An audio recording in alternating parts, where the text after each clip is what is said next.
Hi, welcome to Gigi's Altered Objects. Today I have a couple of canvases that I wanted to share with you and tell you what my process was to get these done. First, it started as one of the Dollar Tree projects because I picked up several of the blank canvases, these, at the dollar store. I did price them yesterday at Hobby Lobby, and they were two for $2.50, so you're still going to pay a quarter more, but they are on sale at Hobby Lobby right now.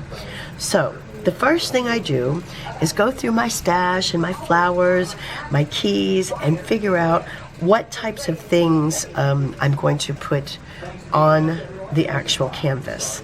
So this one, I wanted it to be more feminine, a little bit of sewing things, the birdhouse, and I loved the corners, so I put those metal filigrees too. So first I just find everything that I want to use, and then I coat everything with gesso. And after I coat it with gesso, I used white titanium acrylic paint. Any brand works. So I cover each piece. I cover the actual canvas itself and the metal pieces all separately. Everything gets covered with gesso and then white acrylic paint. Then whichever of the sprays I'm going to highlight, I do just the canvas. Now all of these are done with Art Anthology, and I'll tell you the colors that I'm using. On this one I used Sandcastle and I used Warm, and I'm going to put a link in the description box below so that you can go there and look at them. And on this one I used the same browns in the corner, and then on the other side I used this peacock feather, kind of a turquoise. So after I give the board, just the canvas, a shot of the color, this one I kind of did around the outside with the browns, and this one I did the lower half corner, you can see, and then the upper. Then I arrange everything the way I want it. Oh, nope, I jumped ahead. On this one you can see there's some brick, so I use some paste, some texture paste, and whatever type of shape I want, then I use that mask to go over it. So on this one, on these two, I both used bricks.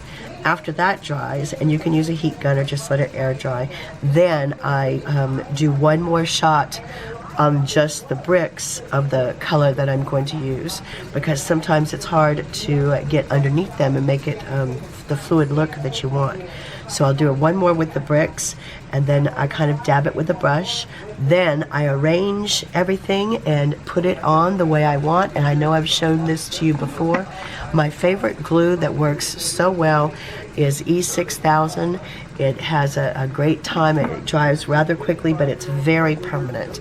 So even when I pack things up and move them or bring them to shows, they don't come loose. So those are my two canvases. You can tell by my hands I've been dabbling in painting, and I did have a lot of things left over that I didn't use that I have all prepared, and I noticed that a lot of them had to do with sewing.